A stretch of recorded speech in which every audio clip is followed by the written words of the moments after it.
Então vamos lá, a gente tem que entender duas coisas principais que eu acho. Que bombeiro e SAMU não são inimigos. Aqui a gente trabalha muito bem juntos, graças a Deus. A gente constrói juntos. E o segundo é que o bombeiro ele atua na área vermelha e amarela e o SAMU atua na área amarela. Uma casa está pegando fogo.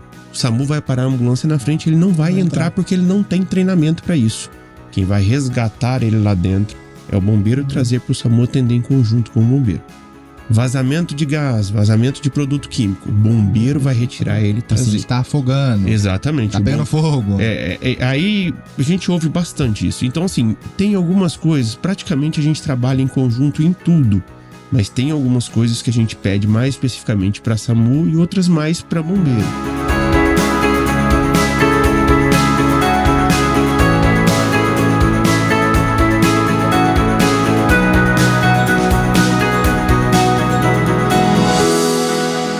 Seja muito bem-vindo, meu vizinho, a mais um episódio do Construindo Saúde. Construindo Saúde, como vocês já sabem, é um quadro do Construindo Futuros, onde nós convidamos profissionais, especialistas na área da saúde e do bem-estar para trazer informações relevantes para o seu dia a dia. E hoje, talvez eu considero aqui, provavelmente um dos episódios mais importantes desse podcast, porque todos, absolutamente todos, deveriam ou têm que ouvir esse episódio, porque, basicamente, a partir desse episódio que chama Primeiros Socorros, o que você precisa saber. A partir desse episódio vai gerar conhecimento, vai gerar dúvida para situações que acontecem todos os dias na rotina das pessoas e que muitas das vezes os leigos, você que está nos ouvindo, é um podcast para você, leigo, que não tem nenhuma formação na área da saúde ou em resgate ou em primeiros socorros, como se comportar em situações adversas. E, como cardiologista eu falo, e nossos convidados que eu vou apresentar agora mesmo, sabem que em situações adversas o ser humano, às vezes, o emocional fica totalmente abalado. E se você não tem uma formação prévia, um contato prévio do que fazer, provavelmente é uma vida ali que poderia ser salva.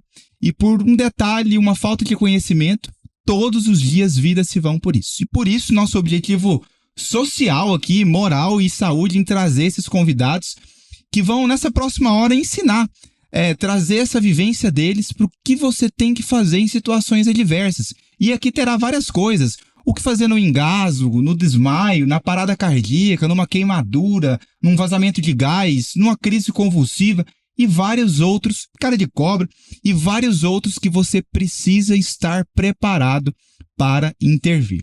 E para isso que eu convoquei esse time aqui de craques aqui na emergência, no pronto atendimento àquele paciente, né, no socorro àquele paciente. Gostaria de começar apresentando o Dr. Messias, conhecidíssimo aqui na cidade. Dr. Messias, que é médico, atual coordenador do SAMU, já trabalhou anos e anos na intervenção do SAMU, hoje na coordenação. Além disso, ele é radiologista, perito. E, Dr. Messias, é um grande prazer recebê-lo aqui. Muito obrigado pela presença. Doutor Diogo, eu que agradeço o convite, é uma honra estar aqui e parabenizar principalmente pelo que eu acho que é o primeiro podcast da nossa região aqui em Primeiros Socorros, que é um assunto de extrema importância e muitas vezes subestimado. Então, assim, parabéns, me sinto honrado pelo convite. Obrigado. Nós que agradecemos, Messias. Gostaria de apresentar também a Edjane, que é enfermeira, talvez com experiência vasta ali nos Primeiros Socorros. Edjane, que é enfermeira do SAMU desde 2010, já deve ter visto de tudo aí, ela vai contar a experiência para nós aqui. Edjane, muito obrigado. Além de enfermeira, ela também atua, né, na capacitação de profissionais, ela é professora em ensinamento dos primeiros socorros. Edjane, seja muito bem-vinda. Obrigada, doutor Diogo. Prazer estar aqui, obrigado pelo convite. E realmente vou usar até suas palavras quando você começou a divulgar esse podcast. Nós vamos desmistificar muitas coisas aqui relacionadas a primeiros socorros e muita desinformação. Excelente. De uma maneira muito simples, que as pessoas consigam replicar isso lá no ambiente da casa delas. Excelente. Esse é o nosso objetivo hoje. Excelente, Edjane. E também apresentar aqui do meu lado aqui, né, o Cabo Cortez, o Igor Cortez também, representante, tivemos os representantes do SAMU, e do meu lado aqui o representante do Corpo de Bombeiros, inclusive. Esse prédio hoje aqui da São Bento tá tudo seguro aqui se alguma coisa acontecer. Temos um time aí muito forte. Cabo Cortez, seja muito bem-vindo. Obrigado pela participação aqui. Eu que agradeço pelo convite. É um prazer estar aqui, como já foi dito, com esse time aqui. É um prazer. E como foi dito, o Primeiros Socorros tem que ser muito desmistificado. E é um assunto importante que muita gente não dá o devido valor. E é o que realmente vai fazer a diferença. Excelente, excelente. Eu gostaria de começar contando uma história para vocês. Uma história muito triste, que poderia ser evitada. Ou talvez não, mas que talvez se você ouvisse até o final, esse podcast pode salvar vidas, eu não tenho dúvidas que vai. Eu queria contar a história do Lucas. O Lucas é uma criança de 10 anos, que do interior de São Paulo, no ano de 2017, ele foi fazer uma viagem com a escola, como várias e várias no Brasil, em Dourados, tem também. Talvez seu filho, pense no seu filho, Lucas, foi fazer essa viagem com a escola e nessa viagem tinha um momento ali de refeição, de lanche, onde tinha ali o seu cachorro-quente, o seu salgadinho, e Lucas foi comer um cachorro-quente, uma salsicha, e ele se engasgou. Ele se engasgou nessa refeição, e com um engasgo ele parou de respirar e tentaram ali de alguma forma, né, socorrer o Lucas, mas infelizmente o Lucas menino de 10 anos, entrou numa parada cardiorrespiratória. Apesar dos socorros ali, infelizmente ele não resistiu. A partir da história do Lucas, foi criada no ano seguinte, depois de uma mobilização ali da sua família, da sua mãe, foi uma até mesmo como a gente diz, né, do luto, foi criada uma luta para a criação da Lei Lucas, que é uma lei aí que eu queria já começando, questionando aqui nossos convidados. Messias, a partir dessa história aqui que eu não ilustrei, é uma história real, o que é a Lei Lucas, o que ela rege? Conta um pouquinho para nós de onde veio tudo isso. Na verdade, a Lei Lucas ela é uma lei federal, né? E ela possibilita que sejam feitas leis subjacentes dela municipais. E aí partiu-se da ideia de acontecimentos que tiveram aqui na nossa cidade de a gente estabelecer essa lei aqui na cidade de Dourados. E foi o que aconteceu. A gente teve um vereador que foi o propositor da lei e ela foi aprovada 100% na Câmara. E o que essa lei diz? Ela diz que 25% dos servidores das escolas públicas devem ter treinamento em primeiros socorros. E esse treinamento ele é feito pelo SAMU ou órgãos regularmente registrados que necessitam passar pelo aval do SAMU. Então existe um cuidado de quem vai treinar essas pessoas para a gente poder certificar eles com qualidade. Então é isso, ela pega o treinamento de 25% desses servidores. É uma lei basicamente então que vai obrigar, né, Dijane, a gente preparar para a emergência, porque a emergência ela não se prepara na hora que acontece ela, né, Dijane? Ela tem que ser preparada antes. Conta um pouquinho aí como que é feita essa preparação pelo SAMU, você sempre à frente ali do ensinamento. Como que é feito esse preparo nas escolas, nos ambientes públicos? Como é que é feito esse preparo? Então, a Lei Lucas veio justamente a municipal para ela delimitar os temas que nós vamos trabalhar com esses professores. Esse treinamento ele é feito de duas formas. A gente tem um treinamento, ele é híbrido, uma parte presencial e uma parte online. No presencial, nós ensinamos as situações que levam as pessoas a morrerem rapidamente, como um engasgo, um grande sangramento. E nesse treinamento, todos os professores que estão participando, eles passam pela prática. Eles não ficam somente ouvindo o que nós estamos falando, mas há um momento em que nós explicamos todo o passo a passo de como identificar a situação, o que fazer a partir de então e como realizar o procedimento. E aí eles vão toda a parte prática. Por isso até que nós estamos com esses manequins aqui hoje, que são manequins de simulação realística, eles são usados no treinamento, justamente para que os professores, como a gente fala no popular, coloquem a mão na massa, porque é assim que aprende. Perfeito. Exatamente isso. É a nossa intenção no episódio de hoje, é prepará-los para aquele momento adverso, para aquele momento de desespero, que não dá para pensar, tem que agir, né, Diane? E vamos começar aqui com um tema, talvez um dos mais recorrentes, que levou, no caso, a Lei Lucas, mas não só de engasgo, nós vamos falar por vários outros, mas vamos começar com o engasgo. Você que está em casa, eu vou primeiro começar falando da criança. Nós vamos primeiro falar da população pediátrica e depois do adulto. Ediane, tô na minha casa ali, tô numa festa, às vezes, né, uma confraternização, não importa, e o meu filho engasgou. Ou seja, você percebeu ali que ele, né, teve um engasgo, né, Ediane? Queria que você comentasse para nós o que esse familiar, o que esse leigo, o que essa pessoa precisa fazer com a condução disso em casa. Primeira coisa, esse familiar precisa identificar a situação de engasgo. E são duas situações que nós podemos encontrar, um engasgo parcial e um engasgo total.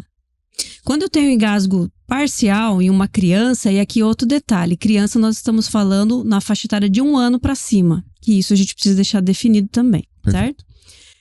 No engasgo parcial, normalmente essa criança de 1 ano para cima, ou até mesmo um adulto, isso já vale para o adulto também, ele vai ter uma tosse forte. Então aqui todos nós já engasgamos alguma vez na vida, entendeu? Se essa tosse continua, é forte, a única coisa que nós vamos fazer é justamente confirmar com essa criança se ela está engasgada. Uma criança de 1 ano, ela já se comunica muito bem. A gente pergunta isso mesmo a ela confirma, por vezes somente balançando a cabeça mesmo. E a gente vai incentivá-la a continuar a tossindo. E um risco que nós temos aqui é que às vezes as pessoas já querem fazer manobras, né, Messias? Exatamente. E isso é um risco. Nós temos uma ilustração que aconteceu no SAMU de Nova Casa Verde, onde eles nos relataram uma situação semelhante em que era um engasgo parcial inicialmente, e as pessoas no local começaram a fazer manobras de desengasgo e nisso, em vez de ajudar, levou essa vítima a ter um engasgo total. Ou seja, naquele desespero de poder ajudar ali, piorou com manobras às vezes até piorou a situação. E piorou a situação. Então, reforçando de novo, pessoal, engasgo parcial é tosse, tem tosse forte e nós não fazemos nenhum tipo de manobra. A gente observa o desfecho, né, Cortez? Exatamente. A outra situação que nós vamos encontrar daí é o engasgo total. Esse sim, normalmente a pessoa ou ela tem uma tosse muito fraca, tipo isso aqui, ó.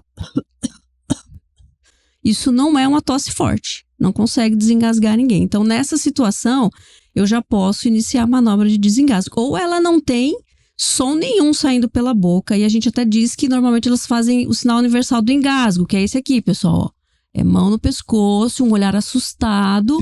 Desesperado. Nessa situação aí nós entramos com as manobras. Coisa mais errada, Diogo, assim, que pode ser feita, já que você pediu pra gente fazer algo pra população, é você tentar tirar o objeto sem ver. Às vezes você tá num engasgamento parcial, a pessoa, não, vamos tirar.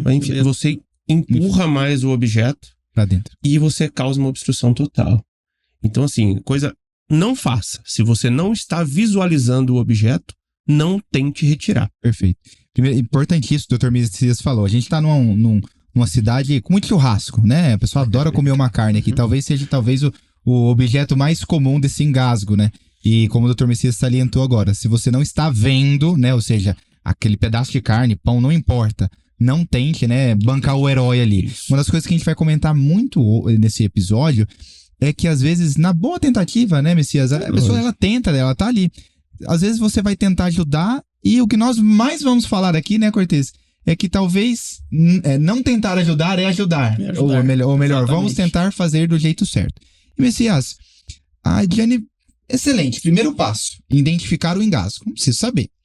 Identificando o engasgo, ou seja, pelos sinais que ela comentou conosco aqui. Qual o próximo passo? No engasgo parcial, deixa ela tossir, vamos observar. No total, falando em criança, o que a gente vai fazer? A gente precisa, vamos dar aquele corte de 1 ano, vamos falar uma coisa assim mais tranquila. A criança tá andando, começou a andar, a gente já diferencia. Tá. Certo? E você pode, de imediato, você tem que entrar em contato com o socorro, certo? Você pede para alguém tem que liderar aquela cena. Primeiro, de imediato, pede para alguém que já entre em contato com o SAMU. O próprio SAMU, por si só, já tem médicos na linha que vão orientar as pessoas que não tiverem conhecimento das manobras de desengasgo. Em seguida, ele vai se aproximar da criança, né?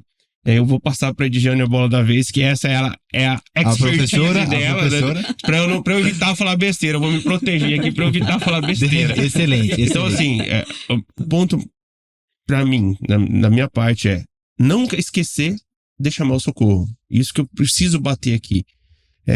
Porque muitas pessoas... eu sei, eu tenho treinamento.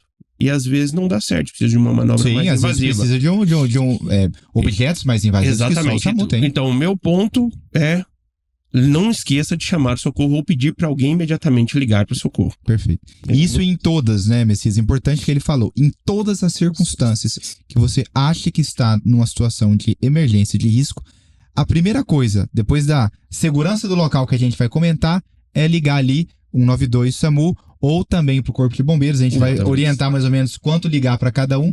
Mas, primeira coisa, o Messias falou, Edjane identificou a situação de risco, Messias ligou pro SAMU.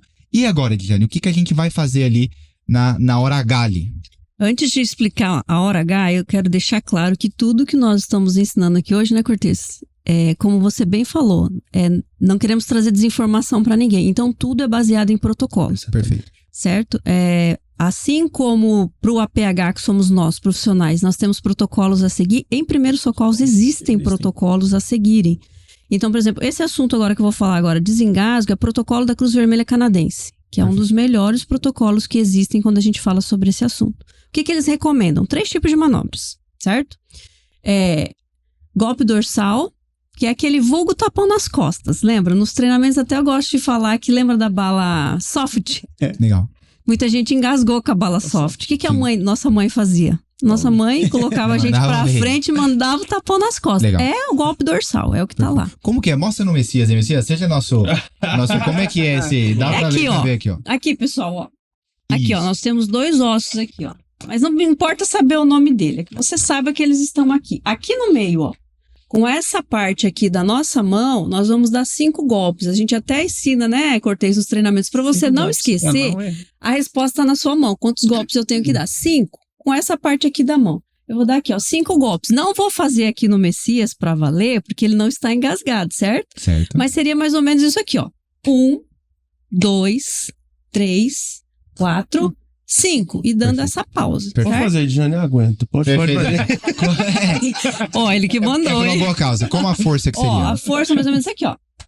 Perfeito. Por quê? Porque quando eu faço o golpe, eu estou simulando uma tosse artificial. Certo. Se eu não fizer com um certo vigor, eu não consigo fazer com que o ar restante que eu tenho aqui dentro do pulmão tente sair e expulse esse objeto para fora. Então, por isso que tem que ser com certo vigor. Quando é adulto, é mais fácil a gente sentar a mão, né? Sim, tem geralmente as pessoas, né, Cortez? As pessoas ficam com dó, né? Com a dó quando são bebês e crianças. Mas precisa ter um certo vigor, senão a manobra não funciona. Então, a primeira é essa, o golpe dorsal. O que o protocolo orienta? O ideal é que a gente intercale com outra. A chance para a gente conseguir desengasgar é muito maior. Então, a próxima é a compressão abdominal. Antiga manobra de Heimlich, que hoje a gente não encontra nos protocolos, às vezes, com esse nome, né, Cortez? Questões legais aí, não usa mais o nome Heimlich. Difícil também, né? Então, assim, é a compressão abdominal. A gente vai fazer quantas vezes de novo? 5 golpes de novo, né? 5 compressões, apertando. Momento em J da barriga pra cima. Isso, a gente localiza o umbigo, coloca a nossa mão em forma de soco, assim como se fosse dar um soco, pessoal.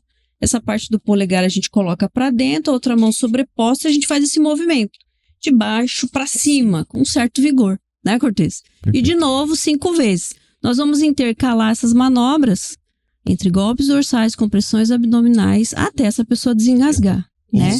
Ou se ela perder a consciência. E nesse ponto, então, para crianças, assim, a gente colocou crianças que estão andando acima de 1 ano, mas crianças que estão andando até na fase adulta. Isso, até na fase adulta. De 1 ano para frente não muda, né? A gente sempre vai usar isso que você falou. E aí a terceira opção... Não, lembrando, Diogo, assim, que os menorzinhos, né, de 1 ano em diante, mas os menorzinhos, é interessante que você se abaixe na altura dele. Tá. Não é pegar e levantar ele e apertar, não. Tá. Se abaixe na altura da criança para fazer a manobra. Para fazer a manobra. Perfeito. E a terceira que a gente tem é a compressão torácica, que a gente usa em situações, por exemplo, para grávidas, né?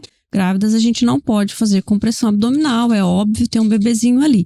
E, por vezes, o obeso também, dependendo de quem for aplicar a manobra, ele não consegue fazer aquele abraçar a circunferência ali do obeso e não consegue desengasgar, fazer a manobra de maneira efetiva, né? A compressão abdominal. Então, a indicação é fazer compressão torácica. Perfeito. Você que está assistindo a gente aqui, então, essa manobra é uma manobra que todos devem saber, né? Mudou o nome, mas a compressão atrás aqui, a gente conseguiu mostrar. Mas a manobra, pela questão de localidade física, a gente não consegue. Mas você vai parar o que você está fazendo agora, que tá vendo. Digita no Google aí, né? Dá um Google aí. E se você teve dúvida de como fazer esse abraço de urso por trás, para o que você está fazendo, você tem que saber essa manobra. Isso pode salvar a vida do seu filho, do seu pai, da sua esposa. E você, na hora do desespero, você não vai conseguir dar um Google, porque você nem vai lembrar disso. Então, se você teve alguma dúvida, pare 10 segundos. Você vê a manobra, teste em alguém do lado aí devagarzinho e aprende. E, Cortez, chegamos num ponto crítico aqui. Porque, primeiramente, a gente deixou o paciente tossir, era um engasgo parcial. Ok, não melhorou, virou um total ou já era um total. Messias falou, as compressões atrás. Ediane complementou com a manobra de Heimlich, que mudou o nome, mas a manobra do abraço de urso aí pro paciente entender. E esse paciente, o Cortez, nós não tivemos sucesso. E esse paciente, ele vai tentar respirar e não vai conseguir. Provavelmente ele vai desfalecer. O pessoal de casa entender. E agora? Da agora para frente?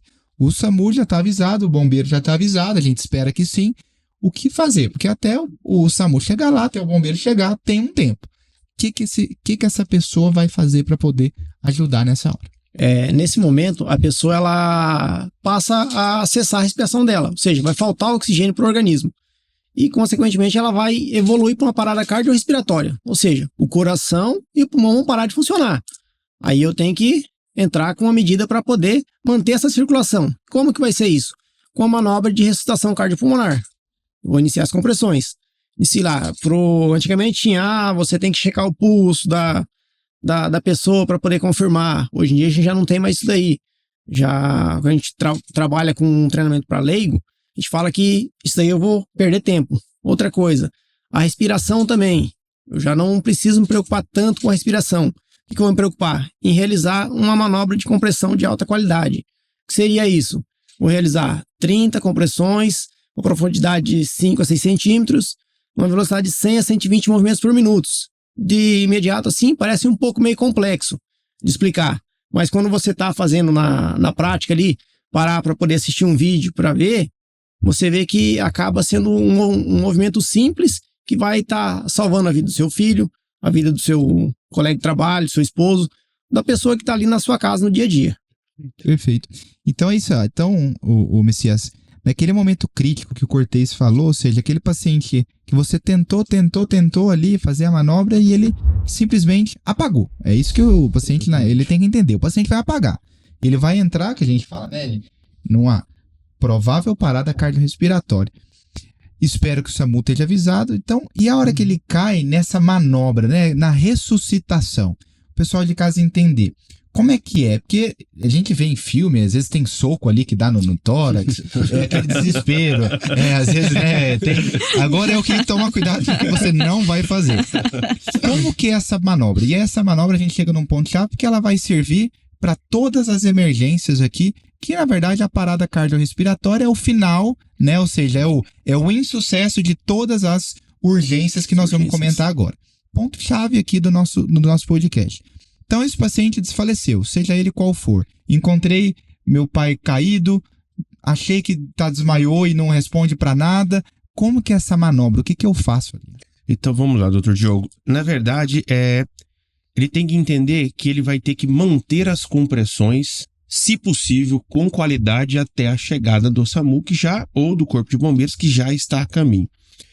Então, pra gente, eu não vou cobrar uma postura correta de uma pessoa que é leiga, mas ela tem que entender que ela vai cansar menos se ela fizer a postura correta. E então, qual é a postura correta? A mão predominante, certo? Por baixo, que vai ter em contato. A mão de apoio, com dedos entrelaçados. Você não vai usar a mão, você vai usar o dorso, a palma da mão aqui, mais a região palmar, certo? E, para facilitar, na linha intermamilar. No meio da mama aqui. No meio da mama, na linha. A gente fala, pega a boca do estômago, 3 dedos para cima. Não, coloca na linha intermamilar. E aí você tem uma tendência a fazer isso, né? Trabalhar seu bíceps. Mas se você pegar um pezinho e fizer você já cansou. 10 segundos, você vai cansar. Então, é interessante que você esteja paralelo ao lado do paciente, de joelhos de frente para ele.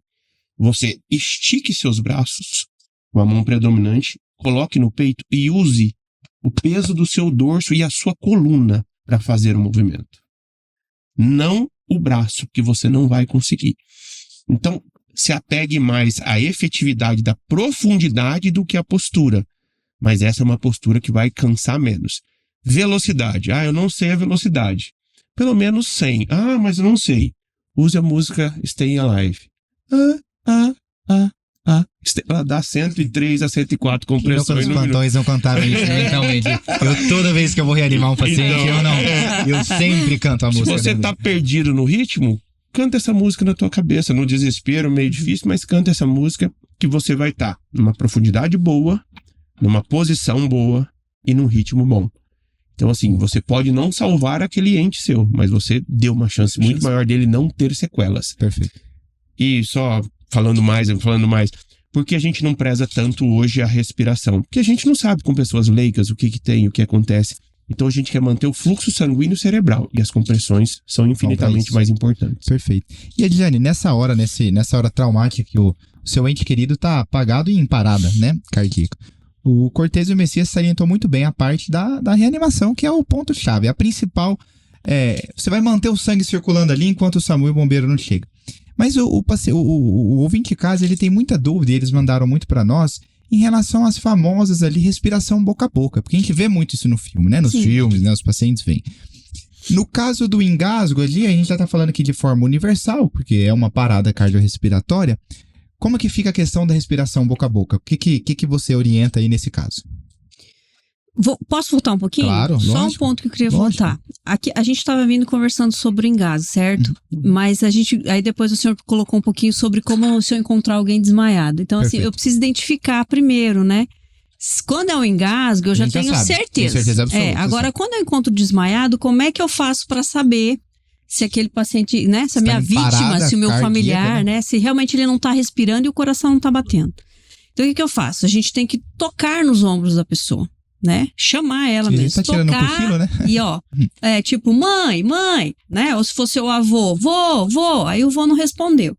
Esse momento aqui eu já tenho que pedir ajuda, porque alguém está inconsciente e não me responder é um sinal de gravidade, alguma coisa está acontecendo.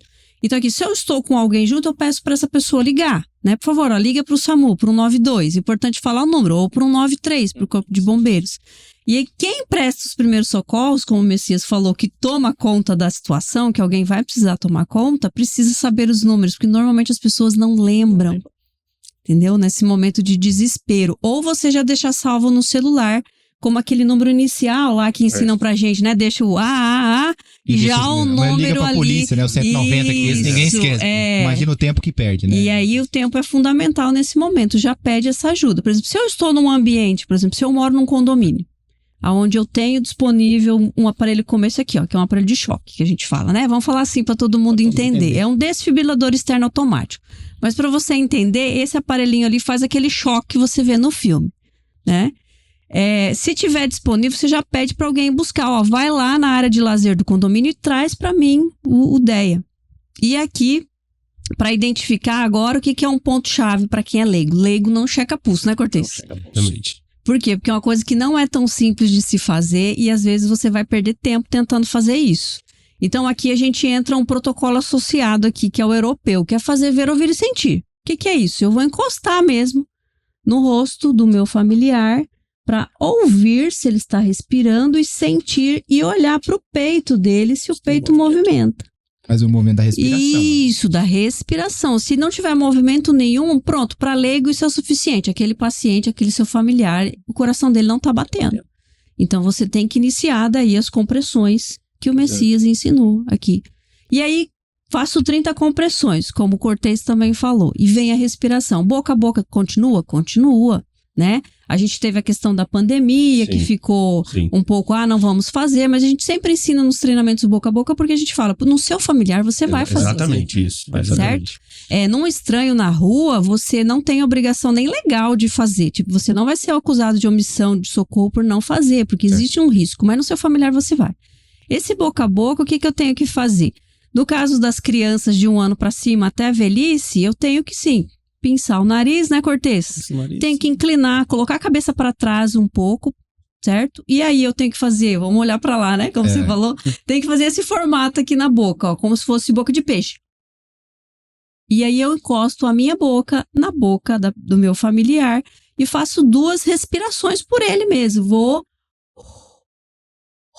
soprando. 2 vezes, soprando, vou soprar. 2 e volto de novo para as compressões, né? Comprimir ali, massagear também, né? As pessoas costumam guardar melhor assim esse termo, fazer a massagem cardíaca para que o meu paciente, eu fique mantendo ele ali artificialmente, o coração batendo e eu respirando artificialmente por ele. Ou até ele acordar, ou até o SAMU ou o Corpo de Bombeiros chegar no local. Isso é muito importante, Jane, saber a técnica correta, mas como o Messias até salientou, nós temos a alimentação humana para isso. Nós cansamos, né, Messias? Exatamente. E é interessante que você, como a gente disse, não só chame ajuda por telefone, porque às vezes você está sozinho, mas se você está num ambiente, num prédio, num ambiente de trabalho, que você chame outras pessoas para revezar com você essa massagem, porque nós que já fizemos muito essa massagem, a gente sabe o quanto cansa, né?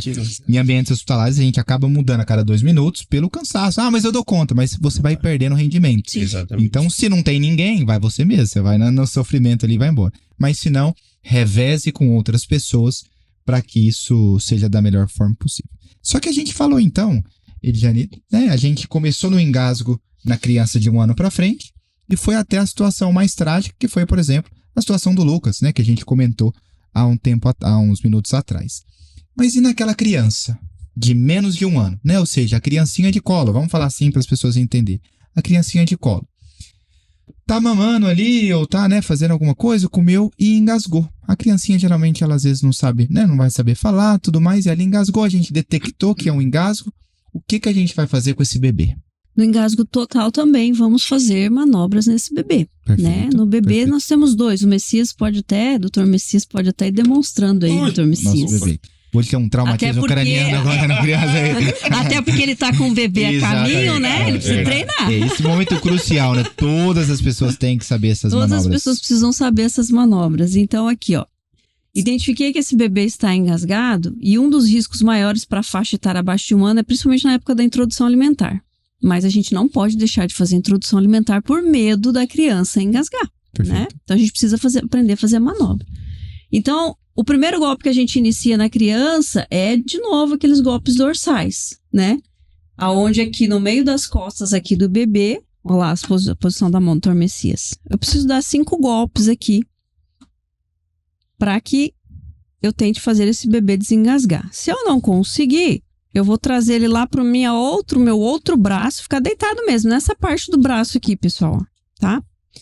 E vou fazer agora 5 compressões com os dedos, dessa forma aqui, ó, usando estes 2 dedos ou estes 2 dedos, como o Dr. Messias está fazendo ali. 5, 1, 2, 3, né? 4, 5. Vira pra lá, Messias, só pra mostrar, pode deixar na posição, isso, pra gente ver a posição certinha, que isso é fundamental vocês saberem. Isso, é. 5 vezes. Perfeito. Aqui até, depois que a gente realiza a manobra, você pode até observar a boquinha aqui. Se tiver algo ali que você consiga retirar. Uma fruta, um pedaço de alguma coisa. De fruta. Se você viu. Se você viu. E detalhe, como o Dr. Messias já falou no início, não é fazer isso aqui, ó. É fazer pinça. Pinça então aqui na boca. Não vai caçar lá dentro. Você vai acabar empurrando, entendeu? E aí, não deu. Volta. Outro detalhe importante é aqui, ó. Essa posição da mão aqui, ó. Mostra lá na câmera, Messias. Levanta o bebê aqui, ó. É o seu polegar, o indicador aqui no queixo do bebê, assim, ó. Pra você realmente, o bebezinho, geralmente ele é cabeçudo e é a parte maior em proporção ao corpo, ela é muito pesada, a gente precisa apoiar ela. Porque a simples posição de ficar assim ou assim, já fecha a passagem de ar do bebê, ele não consegue respirar direito, então é importante ficar aqui. E de novo, não desengasguei com as 2 lá, volto aqui de novo. A gente fala que você pode inclinar 30%, né? 30 graus. É isso, porque para baixo todo Pra santo baixo, ajuda. todo santo ajuda. É. E, novamente... E aí essa posição você pode apoiar também na sua perna, pode fazer em pé, né, Cortez? Pode fazer apoiando na perna, de joelhos. E digo mais, assim, Dr. Diogo, se o familiar tiver a tranquilidade, na perna é até melhor. Para dar estabilidade, tanto para rodar o bebê, quanto para apoiar ele com inclinação. E faz. Entendeu? E faz. Perfeito. Messias, você está há muitos anos no SAMU aqui, imagino que seja situações muito difíceis quando isso acontece. A gente sabe que, infelizmente, a imensa maioria das pessoas não fazem isso. Elas, na verdade, de forma desesperada, acabam botando no carro, tentando levar, ou perde-se muito tempo ali fazendo umas manobras desnecessárias. Na vida de você, teve algum caso, assim, que te marcou muito, que você perdeu um paciente porque realmente não teve esse cuidado, esse primeiros socorros? Na verdade, Dr. Diogo, a gente teve um caso que, coincidentemente, foi a Dijane e eu que fez parte desse caso, que foi uma criança num CEIM aqui, que engasgou com uma banana. E chamou-se o SAMU, a gente demorou 7 minutos para chegar. E nós demoramos 7 minutos justamente porque uma rua estava interditada e a gente não foi avisado, a gente não conseguiu chegar mais rápido. E nós ficamos 2 horas tentando reanimar essa criança e não conseguimos. É aquela coisa, você liga no automático na hora, né? Você liga o seu automático, mas depois vem o pai, vem o homem, vem a pessoa e aí você desaba, né? Mas esse foi um que me marcou muito. E quando me propuseram a gente encabeçar aí Lucas, não tive dúvidas que isso era uma função nossa, uma missão nossa. E é muito interessante o que os profissionais estão dizendo aqui. Isso acontece sempre. O Messias relatou um caso, mas eles que estão na ativa ali, estão na farda, né, Cortez, todos os dias, isso acontece muito, gente. É por isso que a gente está aqui e não é falado. Mas doutor, mas nunca vi falar isso, nunca aconteceu. Acontece, tem relatos alarmantes de que quase não, todos os dias pessoas morrem no Brasil por engasgo. Então isso é um tema que a gente poderia ficar 3 horas aqui falando sobre isso, mas se ficou alguma dúvida, como fazer a manobra com o neném, como fazer a manobra com o adulto, é muito fácil. Em vez de você ficar aí vendo reels de piada, de assuntos de coaches, para 10 minutos da sua vida e vai colocar ali principais manobras para reanimar, porque isso com certeza pode salvar uma vida de algum ente querido ou de algum ser humano. Mas precisamos dar seguimento aqui, Cortez, e nós estamos entrando no inverno agora, né, aqui em Dourados, mas a gente sabe que o verão, a criançada ali e os adultos vão cair na água, vão pro rio, vai pra piscina. Infelizmente, a gente tem muito caso de afogamento. Então, vamos falar um pouquinho sobre afogamento, que é um tema também que envolve desde a população, né, da criançada, quanto os adultos. Vamos começar naquele cenário, Cortez. Eu tô vendo ali que uma pessoa tá se afogando, né? A gente tem uma piscina, você tá vendo. Você, como bombeiro, não tem bombeiro perto. Porque se tiver, né, é fácil, a gente só chama. Chama o Cortez ali, ele vai lá. Mas não tem. Na maioria das vezes não tem. Como que aquele leigo ele pode fazer o resgate ali daquela vítima que está se afogando e depois quando ela perde sei que as situações diferentes. Como conduzir nessa situação? Antes de explicar como conduzir, quero dar um alerta para as pessoas que quando se fala em afogamento já pensa direto em piscina, em rios ou dentro da banheira. Mas isso pode ocorrer em qualquer lugar. Coxinha do cachorro, dentro do vaso sanitário, na própria banheira que está tomando banho. Pode ocorrer isso daí. Poça d'água. Já tem de criança que se afogou dentro da poça d'água. Então, tem que ficar alerta. Criança, baldes, né? Baldes, verdade. Baldes. Que a criança, até o protocolo da Sobrasa fala que a gente tem que estar a um braço de distância da criança. Ou seja, tem criança pequena? Tá perto. Sempre manter a criança próxima ali. A um braço de distância eu consigo pegar. Fugiu da situação. Ela caiu na água. Tá se afogando. Primeiro, se eu sei nadar, tranquilo, eu posso entrar e retirar essa criança. Mas eu não sei nadar. Eu não vou entrar, porque senão eu vou me tornar uma outra vítima. Se tem boia no local, eu vou oferecer a boia. Tem algum outro objeto, não tem boia. Tem uma vassoura que eu posso oferecer para ela, vou oferecer para ela. Então, mas nunca tentar entrar. Se eu não sei nadar, eu não entro. Vão ser 2 vítimas, né? 2 vítimas. Se Cortez fosse um nadador, por exemplo, eu nado razoável. Sim. Sou um cara que eu nado razoável. Tem um adulto de grande porte afogando. Eu já ouvi muito que a gente não deve muito ir porque eu vou virar outra vítima que ele vai me jogar pra baixo. Eu não vou. Não vai. Na criança é fácil, porque criança é levinha, você passa a mão nela, vai. E no adulto? No adulto, geralmente ele tá em desespero. Ele vai se agarrar no que ele tiver. O que ele tiver na situação de desespero dele, ele vai botar a mão, vai segurar. E se eu tô nadando meia boca, o que vai acontecer? Ele vai me levar pro fundo. Tá certo. Vai ser 2 vítimas. Ali em Coxim, houve um caso desse aí, que o colega foi salvar o outro, os 2 afundaram. A hora que o pessoal fez o resgate, tava lá, um grudado no outro dentro no fundo do rio. Mortos. Os dois mortos. E até nos treinamentos de guarda-vida mesmo, né, Cortez? Os guarda-vidas são ensinados a não se aproximarem, né? Não se aproximarem. E por isso que eles têm até aqueles dispositivos, tem a abordagem, né? certa para poder fazer. Para poder fazer. Então, o ideal é eu oferecer algum objeto para que ele pegue de longe. Se tem a boia, geralmente quando é piscina, vai ter aquelas boias na borda da piscina. Eu vou jogar para ele, arremessar para ele. No desespero, ele vai ver, ele vai vir chegar próximo daquele lado. Daí eu retiro ele na borda. A hora que tá na borda, fica mais fácil eu retirar. Mas evitar ir até o local para não se tornar outra vítima. Olha o quanto importante o que o Cortez está falando ali, que como profissionais de saúde, de salva-vidas que nós somos, a gente pensa que, infelizmente, a gente pensa em números, né? Uma vítima, 2 vítimas é pior que uma. Mas vocês são muito insensíveis. Não, é porque vai virar. O Cortez acabou de falar. Infelizmente, é muito triste isso. Então é aquela hora que a gente fala de manter a calma, né? Toda situação de emergência, sempre a gente fala para manter a calma, mas vocês não vão ter calma. Mas tenham calma. Procure um objeto próximo, alguma coisa, às vezes é num rio, né? Uma caixa de papelão, tem ali uma caixa de pessoal bebe cerveja, isopor, tira a cerveja, joga o isopor, procure alguma coisa, né? Antes de você tentar bancar o herói e acontecer. Mas quando esse paciente ali, ou esse adulto ali, Cortez, ele perde a consciência na água, nem assim a gente pode ir lá buscar ele? Como é que... às vezes a gente não tem nenhum objeto. O que a gente vai fazer? Se ele perdeu a consciência, daí sim eu posso retirar. Posso entrar na água, eu vou retirar ele. Daí quando eu retirar, eu já vou ter que ver os graus de afogado que ele tá.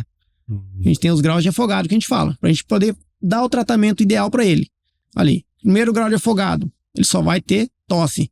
Todo mundo já se afogou uma vez. Engoliu um pouquinho d'água e se afogou. Tossiu? Você já agradece a Deus. Mas já aspirou um pouquinho de água. Grau de afogado. Segundo grau de afogado, bastante tosse e um pouco de espuma na boca. Terceiro grau, tosse e grande quantidade de espuma na boca. Já começa a ser uma espuma mais rosa. Ali começa a sair aquele que já chegou em contato com o pulmão. Então já começa a ser uma espuma mais rosa. E quarto grau, ele já tá numa parada respiratória ali. E quinto grau, uma parada cardiorrespiratória. Então, perfeito. Eu vou tratando conforme... Isso. E no afogamento, a gente falou da parada cardiorrespiratória, segue todo o protocolo que a gente falou sobre reanimação e tudo mais. Mas no afogamento ali, ele tem alguma diferença? Porque a gente vê muito no filme, bota de lado, tem alguma coisa, dá sopra, tem alguma peculiaridade do afogado ali ou não? Na maioria das vezes, até o grau 3... eu só vou lateralizar ele. Porque eu não vou ter oxigênio para ofertar para ele. Então eu vou lateralizar ele, deixar ele lateralizado. Assim como a gente faz quando uma vítima de desmaio. Deixa ele de lado. Deixa ele de lado e deixa ele até ele recobrar consciência, se acalmar. Daí para depois dar seguimento no atendimento. Mas a partir do momento que eu já identifiquei o afogado, eu já posso acionar o socorro. Tem um socorro. Porque eu não sei como que vai ser a situação que eu vou tirar ele de lá. Eu já aciono o socorro.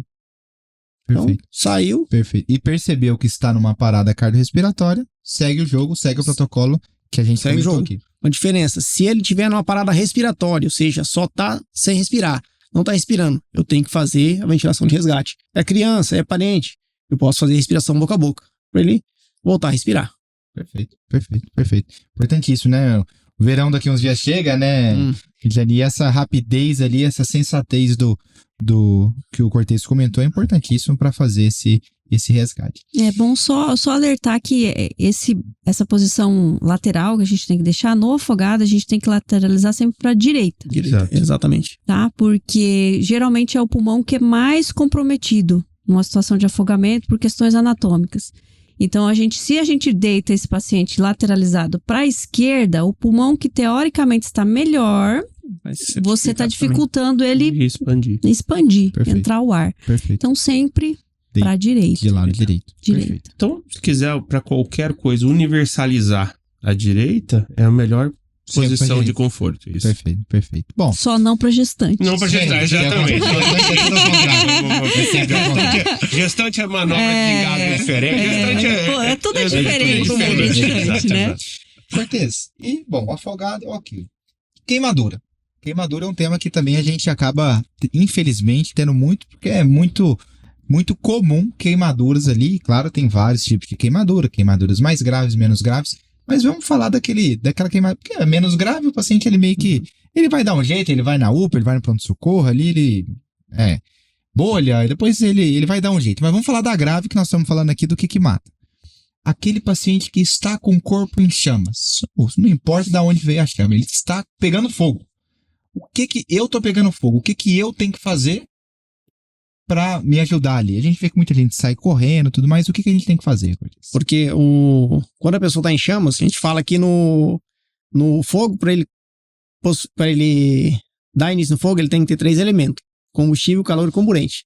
Se eu tiro um desses elementos, eu vou cessar o fogo. Então, se ele tá em chamas, eu tenho que tirar ou o elemento que tá queimando, muitas vezes é um líquido que derramou na roupa dele. Não vou conseguir tirar. Muito comum aqui, churrasqueira, né? Churrasqueira, é mais comum. acender com álcool. Vou acender com churrasqueira. álcool, né? Ou reacender, Ou reacender ela. Isso é o que mais acontece, tá? Um pouquinho de carvão, vou lá, joga o álcool. Jamais a gente pode jogar o álcool na churrasqueira. Isso jamais faça, né, Cortez? E ele pegou fogo. Então, como fazer isso? Eu tô com o corpo em chamas. Se tiver o que eu faço? Se tiver alguma outra pessoa próxima, pega uma coberta, uma manta, vem e vou abafar aquele fogo. Se eu tô sozinho, a melhor opção é eu deitar e rolar no chão mesmo, que eu vou estar abafando esse fogo. Se eu tiver a calma para poder pegar um objeto e me cobrir, beleza, mas na maioria das vezes não vou ter essa calma. Então, posso rolar no chão mesmo ali, para poder extinguir esse fogo. Jogar água na pessoa. Às vezes tá pegando fogo, vem alguém ajudar. Pegar água e jogar é uma boa opção, não? Também, que eu vou estar tirando um dos elementos ali. Perfeito. Então é uma boa opção. Uma coisa que a gente deixa bem claro, é meio difícil, Diogo, mas a gente dá uma dica. Se a gente tiver 30% de queimadura do corpo, de queimaduras graves, a gente perde o padrão isolante térmico da pele. Então, assim, se puder abafar em grandes queimadas, é melhor do que água. Porque a gente tem aquele curativo úmido até 30%, e o curativo seco acima de 30% para evitar que ele perca calor, para ele não entrar em hipotermia. Então, assim, a pessoa fala, como que eu vou gravar 30%? Grava 1/3 do seu corpo. Queimou 1/3 do seu corpo, 30%. Procura não jogar água, vai com um cobertor ou rolar, né? Fazer o rolamento. Perde toda a proteção. Isso, perde a proteção. Queimou o corpo inteiro, joguei embaixo do chuveiro. Tá, vai aliviar a dor dele, mas ele vai perder calor. Então, assim, aí tem uma outra dica que a gente também, a palma da mão. Conte quantas palmas da mão seu corpo tem. Aí você vai saber, divide por 1/3, fala assim, queimou 1/3 do número de palmas de mão, também é 1/3 do seu corpo. E que ali nesse paciente queimado, ele conseguiu apagar o fogo, ele conseguiu apagar, foi uma queimadura grave,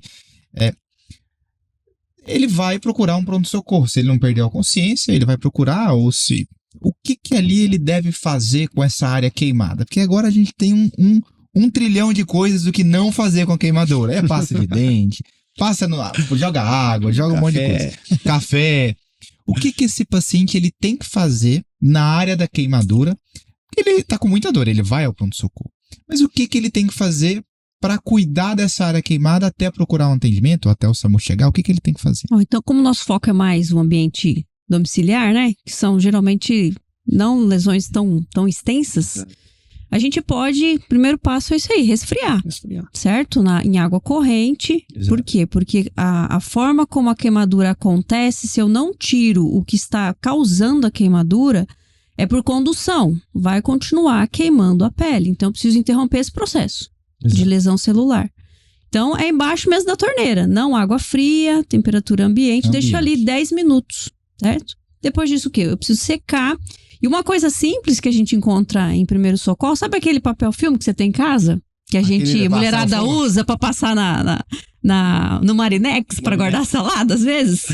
Aquele que pra assar, que usa aquele mesmo pra assar, certo? Você pode passar em volta da lesão, por exemplo, para você se deslocar para atendimento. Por quê? Porque principalmente a queimadura de 2º grau, que é aquela que por vezes forma bolhas até, ou fica bem avermelhada mesmo, é muito dolorido, né? O próprio ar mesmo que bate, a gente sente muita dor. Então, só de proteger ali já é uma coisa que a gente pode fazer em casa. Outro detalhe é adereços. Né? Se eu tenho adereços, eu preciso retirá-los também, porque a tendência é que esse local vai inchar. É um trauma, né? Queimadura é um trauma. Se você tá com um anel, dá pra tirar, tira ele que vai inchar. Tira logo, porque vai inchar. E eu acho que o que é importante destacar, porque às vezes a gente vê treinamentos de primeiros socorros, né, Cortez? E às vezes as pessoas ficam presas a classificações das queimaduras. Isso não é tão importante pro leigo saber. Na verdade, o que o leigo precisa saber é quais são os locais de risco. Que local que se meu familiar queimar, eu preciso agir rapidamente, principalmente acionando o serviço de emergência, porque ali pode ser que em questão de minutos ele venha parar de respirar, porque vai inchar. Exato. É a região do rosto, e aí por isso o problema das churrasqueiras, que geralmente é esses locais. A explosão que dá. Pescoço e face, a explosão do calor que dá. Então, se você pegou desculpe, Jane, só complementando. Se você pegou um grande queimado em casa residencial, que tá queimado os cílios, tá queimado a sobrancelha, é possível que ele tenha uma queimadura de via aérea. E naquele momento, a gente fala para olhar se tem cinzas nas narinas, na própria língua. Então é possível que ele tenha uma queimadura, porque ele inalou o ar quente. E assim como toda queimadura vai fazer um edema. O problema é que faz um edema de uma parte da garganta, que é a glote. O famoso edema de glote. Exatamente. E aí a pessoa vai entrar em insuficiência respiratória. E para você conseguir entubá-la depois do edema, desse inchaço é muito difícil. Então, às vezes, a gente até acontece, tem um outro colega nosso aqui que uma pessoa foi visitar ele depois, que ele falou, olha, cara, eu tenho que te entubar, que você tá com muita queimadura de velho, mas eu tô bem. Ele falou, por enquanto. Agora. Ele entubou precocemente, com as medidas de segurança, a pessoa sobreviveu, foi lá agradecer depois. Perfeito. Olha a importância, né? Aqui, gente, na nossa cultura é muito comum acender churrasqueira. Isso é uma coisa que a gente tem que parar pra falar aqui. Não existe acendimento de churrasqueira com álcool jogando no álcool, né? No fogo. Quando você joga o álcool no fogo, o fogo vai voltar e pode causar explosão, que é o que acontece semanalmente aqui na nossa cidade. O que a gente pega mais, até às vezes não é nem a churrasqueira, sabe? Chapas para bife. Também. Bife, Gengis Khan. O que acontece? Aí, até para você, não chegue atrasado nas festas. Aí chega aquele familiar de última hora, né? A gente já fez todo o Gengis Khan, né, Cortez? E aí chega de última hora e a pessoa quer reacender o Gengis Khan ou a chapa para fazer mais bife. E aí ainda está quente. E aí ele vai com álcool lá. E aquela temperatura que tá ali já é o suficiente para dar combustão no álcool. E é aí que acontecem os principais acidentes que a gente vai. Excelente. E queimadura de face, então, sempre procure o mais rápido possível o serviço de atendimento. Que seja o SAMU, bombeiro ou deslocando rapidamente ali para UPA, por mais que você esteja bem, como o Dr. Messias falou. Tudo que a gente bate, incha. Só que a via aérea é muito pequena. Quando você tem um ar quente ali, ela vai irritar, vai edemaciar e pode parar de respirar. Cortez, ainda nesse tema queimadura, a gente tem duas situações muito comuns em casa, né? Que o pessoal gosta, sempre pergunta e às vezes tem muita dificuldade de entender. Eu vou te perguntar o primeiro.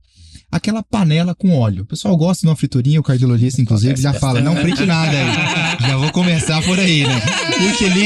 Utilize a air fryer, é muito melhor, né? Você evita queimadura, evita infarto.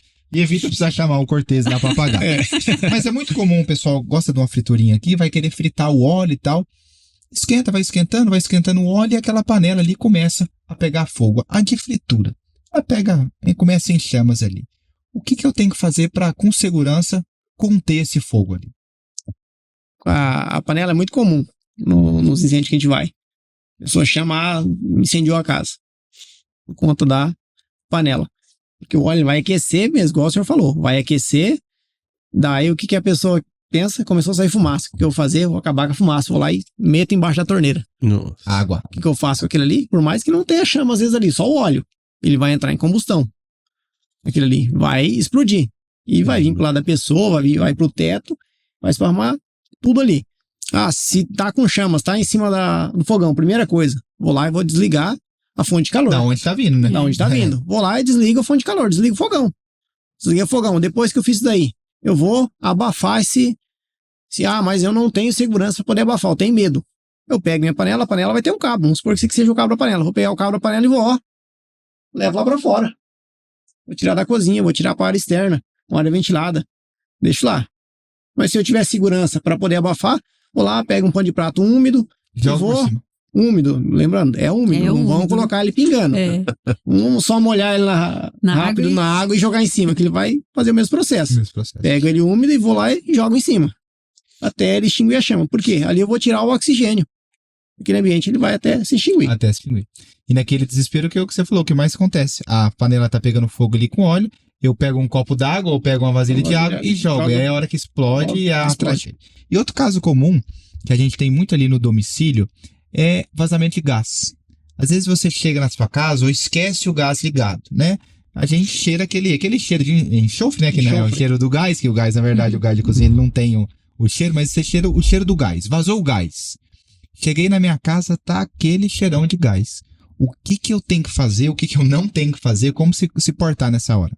Se sentir o cheiro de gás, primeira coisa, eu tenho que ventilar aquele local para dispersar esse gás. Ou seja, vou abrir para aquele gás sair.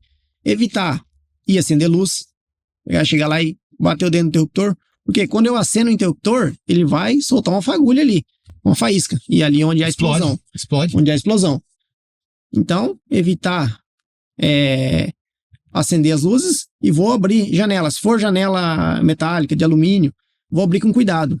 Porque se tem um atrito no metal, ele pode causar uma fagulha também. Explode o prédio inteiro. Explode o prédio. Inteiro, dependendo do vazamento de gás. Dependendo da quantidade, vai explodir. Então, com muita calma ali, de forma sorrateira, eu vou abrir as janelas, abrir a porta, não ligar a luz, não mexer em celular, nada elétrico para evitar essa explosão. Para evitar a explosão. E vou lá no botão de gás e vou fechar aquele registro. Perfeito. Fechei o registro.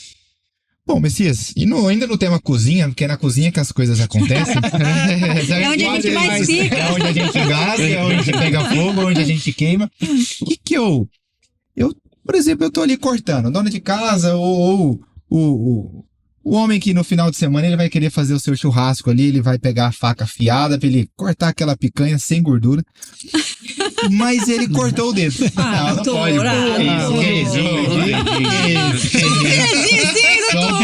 Só um pouquinho. E aí ele cortou o dedo. Teve um corte importante. O que aquela dona de casa, o que aquele churrasqueiro deve fazer na hora que ele corta o dedo e realmente tem um sangramento importante? O que fazer? Pelo amor de Deus, não coloca pó de café. Pelo amor de Deus, não coloca açúcar. Pelo amor de Deus, não fumo. Não. Pelo amor de Deus, não. É assim, a melhor medida, doutor Diogo, vocês me corrijam se eu estiver errado, para contenção de sangramento é compressão. Compressão. Eu vou amarrar uma borracha e vou fazer um torniquete. Não. Comprime. Eu amputei a minha mão. Pegue um pano limpo e comprima. É compressão. Mas mesmo em amputação, a gente tem que minimizar sangramentos. A gente tem indicações claras para torniquete, a gente tem torniquetes específicos, mas como nós estamos fazendo, como você pediu, é compressão. Eu arranquei metade do meu punho. Pegue um pano limpo e comprima. Segura firme, comprima. E isso vale para qualquer ferimento, né, Ediane? Seja aonde for, todo mundo sabe comprimir. Sim. Né? O ideal, como o Dr. Messias falou, é pegar algum objeto que você tenha, um pano ou uma camiseta, se estiver num ambiente sujo. Às vezes tem pessoal do nosso estado, bastante vai pra fazenda, tudo. Essa compressão, tem alguma técnica, como é que faz? Como é que é essa compressão? Amarra, sobe? Como é que você orienta? A pressão, que a gente falou, compressão direta, você faz com as suas mãos mesmo. O cuidado só que a gente tem que ter, né? Claro, com um pano. Se não tiver o pano, é com as mãos mesmo. Com as mãos mesmo. O cuidado que a gente tem que ter, a gente sempre até ensina nos treinamentos, você não pode ser curioso nesse momento. Que é você faz a compressão. Deixa eu dar uma olhadinha esse parâmetro. Entendeu? Você tem que comprimir ele por 10 minutos. Deixar. E forte, é realmente forte. Se for num local, por exemplo, de perna ou braço, que até outra pessoa possa fazer isso, é realmente isso aqui, ó. Pega o pano, coloca embaixo, isso aqui, ó. Pra apertar mesmo. A tentativa, doutor Diogo, ela não vê sangue saindo. Qual força eu uso? A força para não sair sangue. É isso aí. E se parou de sair, não vai conferir. Deixa eu ver se parou mesmo. É só isso. Perfeito. É um caso engraçado, assim, eu lembro muito disso na minha residência lá no INCOR, em São Paulo. A gente tirava bastante balão intraórtico. O que é balão intraórtico? O paciente infartava, ia pro cateterismo e a gente às vezes precisava passar um balão. A gente passava na artéria femoral. E é um canão grosso, assim. E a gente tinha que tirar. E tem uma hora pra tirar, e a chefe mandava tirar, e era exatamente isso. Ela mandava comprimir 30 minutos, e sem olhar. E se depois dos 30 minutos, se você tirasse pra ver, e tivesse sangrando, acabou, você tem que voltar lá dos 30 de novo, porque perdeu aquele coágulo, né? Aquele tampão ali, acabou. Então, não vamos ser curiosos, né? E nesse contexto ainda do corte, do ferimento cortocontuso, a compressão é importantíssima, mas tem muito aí o folclore ali do torniquete, né? O torniquete, ele, faz um torniquete, sempre tem alguém falando assim, fala assim, faz o torniquete. Como o Dr. Messias já adiantou, o torniquete, ele tem as suas indicações, mas talvez seja a exceção e não a regra. Qual seria a indicação do torniquete? Explica para nós o que é o torniquete para os nossos ouvintes entenderem. Então, o torniquete, né, há controvérsias, né, Cortez? Muitas. Porque como nós falamos no início aqui, o que nós estamos ensinando para vocês é baseado em protocolos, né? E por vezes a gente vê muito na internet ensinar os torniquetes improvisados, né? Eu não vou falar para você que não exista protocolos que falem sobre eles, existem. Mas eles não explicam como fazer, né, Cortez? E esse que é o problema. Porque às vezes as pessoas pegam, vou fazer um torniquete, vou fazer com um fio. Um fio, assim, de casa. Qualquer coisa. Qualquer coisa. E ele tem, até o Dr. Messias está pegando ali, os torniquetes, o ideal, né? O ideal que a gente fala seriam termos torniquetes assim, né? Originais. O mundo ideal ali. O mundo ideal é isso aqui, né? Até para nós, no atendimento pré-hospitalar, que é bombeiros, SAMU, o ideal é que nós tenhamos isso dentro das viaturas, né? Lá no SAMU nós temos. Esse daqui é um torniquete de treinamento. Então, isso aqui, na verdade, a gente trouxe até para pessoas que às vezes gostam de praticar atividades ao ar livre, né? Que gostam da bike. Muita bike vai andar. Vai para lugares distantes, né, Cortez? Do atendimento, e às vezes você pode enfrentar alguma situação, até mesmo num acidente que você possa sofrer na rodovia, ou se você faz bike dentro de trilhas, né? E você caia perto de algum tronco, alguma coisa assim, e tem um corte grande, com um sangramento muito intenso, o ideal é que você tenha até, se você costuma fazer esse tipo de passeio, você ter kits, né? De primeiros socorros, não só o kit da bike lá para remendar o pneu, mas um kit para remendar você, se precisar. Então, o ideal seria ter torniquetes, né? E ele tem uma forma de aplicação que não é difícil.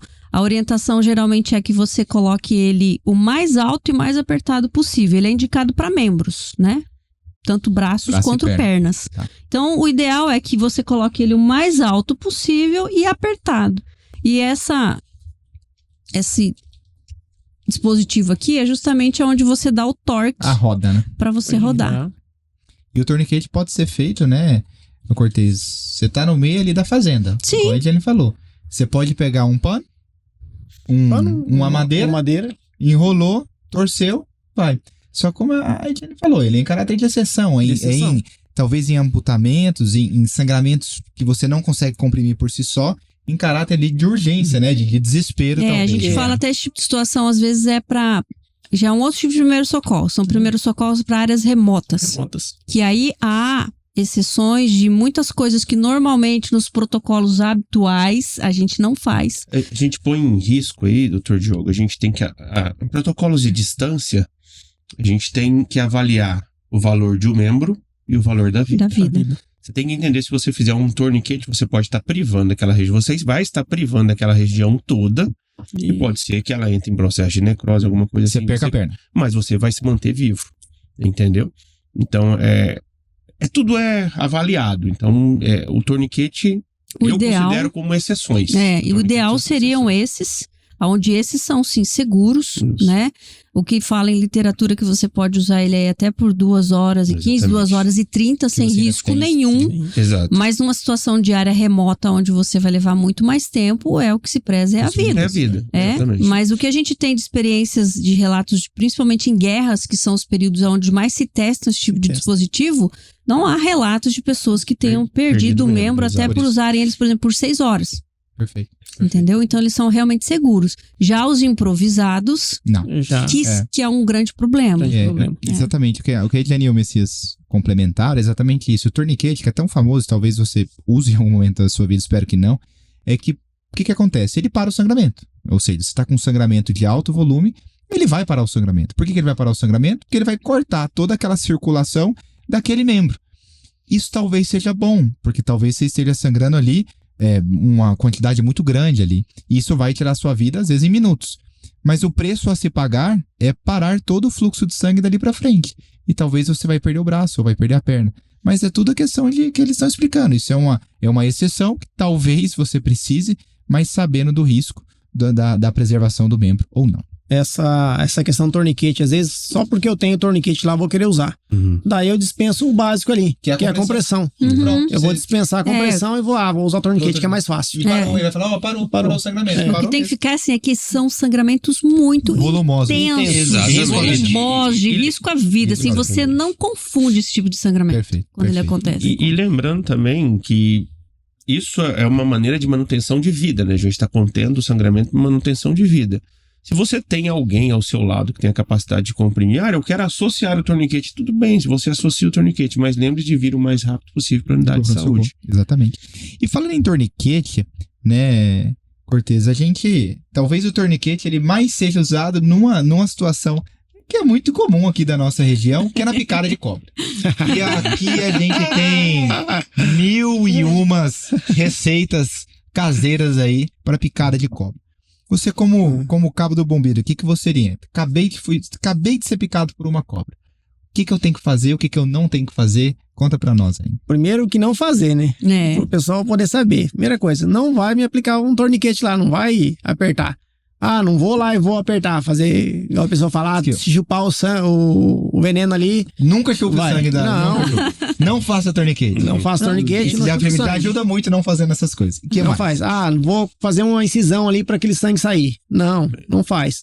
Vou higienizar o local e vou me dirigir ao hospital. Tem que pegar a cobra para poder levar para saber qual cobra que é? Não, deixa o animal lá. Deixa o animal na natureza. Olha que simples. Exatamente o que o Cortez está falando. Talvez, na picada de cobra, não tem muita coisa pra fazer, né, Diane? Não tem muita coisa, não vai inventar moda, né? O que você complementaria? O que mais que a gente pode fazer na picada de cobra, além do que o Cortez disse? De novo que não fazer, né? Continuando, parte 2.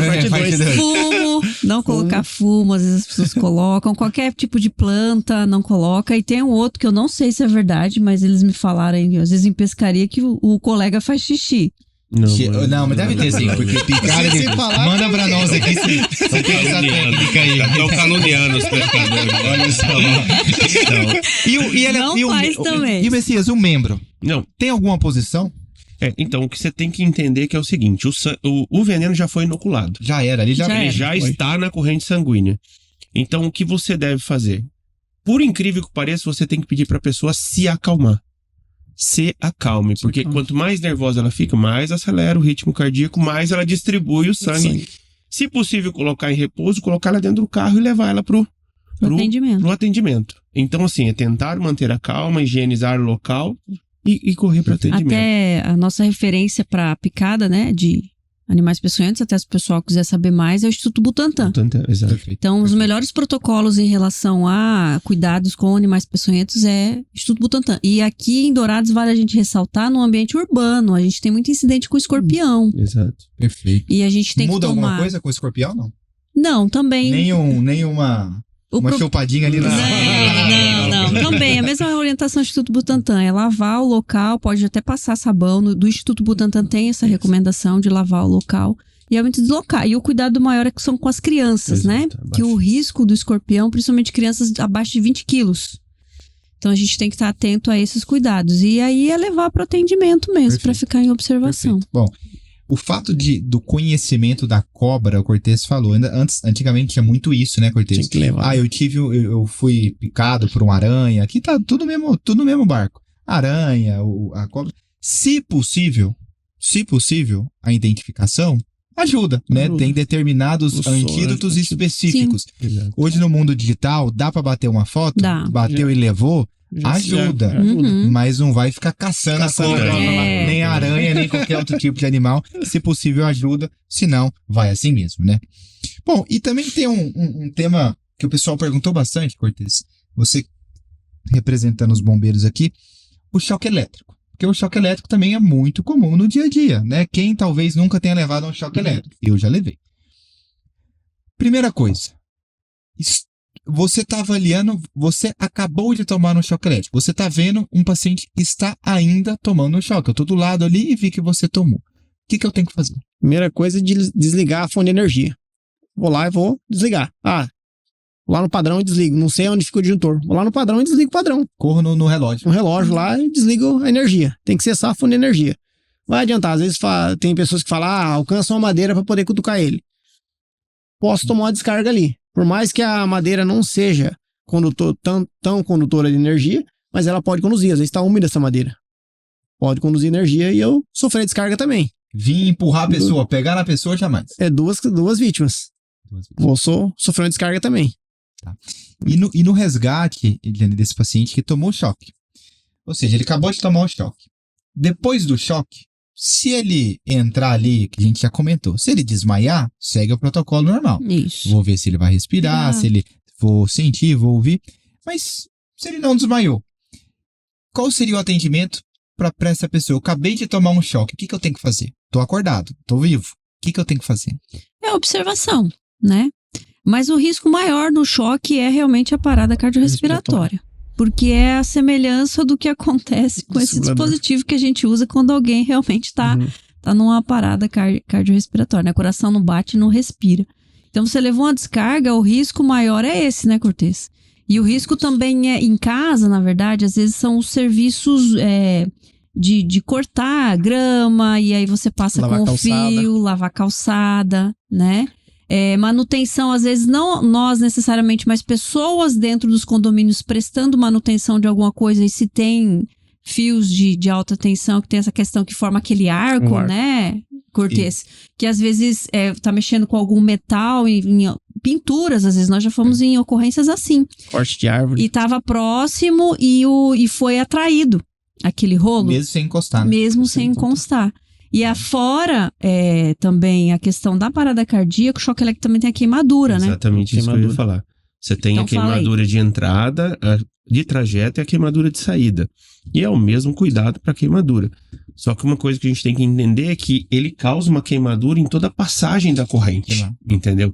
Então ele pode ter necrose muscular, que levar até futuramente uma insuficiência renal, problemas de rim. E é uma queimadura que você não vê, mas é muito pior que a que você vê. Exatamente. Aqui, né? Então, assim, todo choque elétrico, ele merece um cuidado. Se você tem conhecimento que ele é de alta carga e você sobreviveu, então é indicado que se procure atendimento. A gente teve, doutor Diogo, recentemente, acho que foi na aldeia, né? 2 eletrocutados, um estava sendo, o outro foi tentar ajudar, os 2 evoluíram para parada cardiorrespiratória. Quem foi ajudar não sobreviveu e quem estava tomando sobreviveu. É o que a gente sempre tá falando aqui do herói que não assistiu nosso podcast. É verdade. Fazer que naquele desespero vai tentar ajudar. E tem um tema também que é muito, muito, muito comum, talvez um dos mais, que são os acidentes automobilísticos, né? Aqui a gente tem carro, a gente tem moto. Mas eu queria que, doutor Messias, você comentasse, porque num trauma ali, num acidente, seja de carro, seja de moto, todo mundo quer ajudar, né? A gente tá na rodovia, tá na cidade, viu um acidente, aquela cena, a gente vai querer parar para ajudar. Comenta um pouquinho sobre a primeira coisa que a gente tem que fazer para tentar ajudar numa cena dessa, que é a cena. O que a gente tem que fazer nisso, Messias? A primeira cena é você não fazer parte da cena. Porque se você vai ajudar sem sinalizar, você vai acabar sendo mais um atropelado, mais um acidentado. Então, se possível, em qualquer lugar, se você viu um acidentado, você presenciou um acidente, vá e sinalize a cena. Que fique lá na frente pedindo para o pessoal, peça para outra pessoa entrar em contato. Não seja mais um atendido. Coloca um triângulo, isola a cena. Esse é o primeiro passo, é você sinalizar para não se tornar uma vítima maior. Também existe na internet como fazer a sinalização, é simples. E o segundo ponto a princípio, não mexer na vítima. Não mexer na vítima. Então, se você possível sinalizar com um celular já chamando o socorro, é melhor ainda. Pessoal, diminua. Samu, olha, tô tendo um acidente aqui, o corpo de bombeiros, tô tendo um acidente aqui, assim, assado. É chamar socorro. As 2 primeiras medidas. Não fazer parte da cena e chamar socorro. Essa questão de chamar o socorro, eu procuro falar no treinamento que a primeira medida de primeiros socorros que eu vou tomar é saber acionar. Sim. Exatamente. Saber acionar, pegar o telefone e acionar. É a primeira medida que eu vou tomar de primeiros socorros. Perfeito. Porque não adianta. 193, 192. Exatamente. Pronto. Tem que saber desse podcast, pelo menos saber. Exatamente. E, Eliane, eu vi ali, igual o Dr. Messias falou, eu sinalizei, é uma curva, eu sinalizei, eu chamei mais gente, pus triângulo, resolvi ali, acho que a cena está segura para não virar uma vítima. Só que era era um capotamento, era uma coisa grave ali. E essa vítima tá dentro do carro. E ela tá ali desesperada, ela tá acordada. Eu tenho que tirar ela lá de dentro, ela tá ali na ferragem, às vezes ela consegue, aquele desespero, pensa aquela cena. O que é a pessoa que chegou primeiro? Que ela vai chegar primeiro com o SAMU e com o bombeiro, às vezes é na rodovia, ela vai ficar lá horas. O que eu posso ajudar aquela pessoa que tá dentro do carro e que tá pedindo ajuda? Se ela está acordada, já é um bom sinal. Exatamente. Por quê? Porque ali a gente já vai ler que ela está respirando, né? Ela está consciente. Então, a gente pode, por exemplo, se o carro tiver com alguma situação de risco, de novo, primeiro ponto que o Messias falou, eu não vou poder nem abordar essa pessoa, porque eu vou me colocar em risco também. Chamas, por exemplo. Entendeu? Então, é uma situação que eu não tem muito o que eu fazer enquanto leigo numa situação assim, né, Cortez? Eu acho que o detalhe que às vezes o leigo pode ajudar em situações de acidente é quando essa pessoa está fora do carro, que é o mais comum, que são os acidentes de moto. E tem assim, o ideal é você não mexer, mas tem situações que se você não mexer também, essa pessoa vai morrer. Exatamente. Entendeu? Por exemplo, se ela tá de bruço e tá respirando, ok, não mexe nela. Porque o que a gente mais se preocupa nessa hora com alguém desmaiado é a língua. Se ela tá de lado, é aquilo que a gente ensinou da posição lateral lá, de ficar de lado. A gente evita que a língua feche a passagem de ar, porque a nossa língua é um músculo. E quando a gente está desmaiado, a gente está relaxado. Então a múscula também. A língua também está. O problema é quando essa pessoa está de barriga para cima. Exato. Porque aí desmaiada e com capacete, aí também complicou, né, Cortez? Mas às vezes até o capacete sai, que é outro problema, viu, gente? Se andar de capacete, de moto, tem que fechar o capacete. É a primeira coisa que voa, né? É a primeira coisa que voa. Porque às vezes as pessoas não ajustam, né? O cinto aqui. E ele acaba saindo. Então, quando tá de barriga pra cima, que é o problema. E se tá desmaiado, porque aí a língua pode ser um problema. Que normalmente é o que mata, não é o que mata mais, mas é o que mata mais rápido em acidentes. Você sabia disso, doutor? Sabia. É a língua. Eu não sabia. A obstrução, não conseguir da respiração por causa da língua. Existe estudo. Todo mundo se preocupa com coluna, né? Existe estudos hoje que hoje a gente não fala mais imobilização de coluna, a gente chama de RMC, restrição de movimentos de coluna. E aquele negócio não pode pegar de jeito nenhum, né? Então, assim, só pra você, não sei se eu posso falar um absurdo aqui. Teve um estudo que foi feito, eu até passo se o senhor quiser, que percebeu, foi inúmeros acidentados, que aquelas pessoas que não foram imobilizadas tiveram menos sequelas do que aquelas que foram imobilizadas.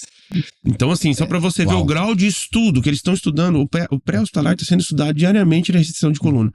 Então, se a gente perceber que a queda da língua, a pessoa tá lá, ela tá literalmente você ouve.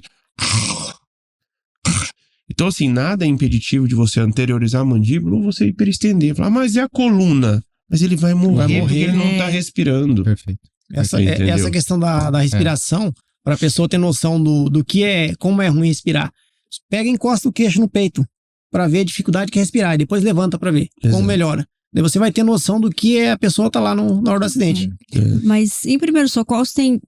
E principalmente nós tivemos 2 pessoas em cena. Uma medida simples. O senhor me passa o manequim? Tem algum nome aí? Esse é o Zezinho. É o Zezinho. É o Jotinha e o Zezinho. Tempo é vida, ó. Gostei da camisa. Por exemplo, se nós estamos em 2 pessoas numa situação de acidente, eu posso ser uma da pessoa que vai ficar atrás aqui da cabeça, eu vou fazer isso aqui com as minhas mãos, ó, e vou espalmar só aqui. E aqui eu evito de ficar mexendo o pescoço. Exatamente. Tá. O Messias é o segundo aqui na cena, o que eu faço? Isso aqui, ó. Lembra, essa pessoa tá desmaiada. Eu vou pegar aqui, ó, no queixo dela e vou trazer pra frente. Faz aí, Messias. Ok, eu vou segurar aqui e puxar. Já libera. Já libera. Você tira a língua lá de trás, você já tá prestando primeiros socorros e aqui você também tá protegendo a coluna dessa vítima. Tá, Inconsciente. Sempre nem semi-consciência, não, porque inconsciente. Vai morder, tem problema. Exatamente. Inconsciente. Tá desacordado. E outra coisa, lembre-se, é um estranho. Tá sangrando, tem o risco de contaminação. Cuide-se, você tem que se cuidar. Para cuidar do próximo. Perfeito.